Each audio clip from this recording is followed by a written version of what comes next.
माननीय सभापति महोदय, अभी वित्त मंत्री जी आए नहीं हैं। आगे और उसके पहले मुढ़त जी गाना गा रहे थे उनको बुलाने के लिए, और आप समय काटने के लिए बातें कर रहे हैं। नहीं, बातें नहीं कर रहा हूं मैं।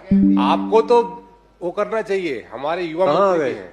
नहीं, प्रतीक्षा कर लेंगे। कहाँ आ गए बताइए। माननीय सभापति महोदय, वित्त मंत्री जी को प्रतीक्षा कर लीजिए, आ रहे हैं। सभापति महोदय, माननीय नेता प्रतिपक्ष जी के बोलने के लिए अभी सबसे अच्छा अवसर है। ऐसी अवसर में नेता प्रतिपक्ष जी मुखर रहते।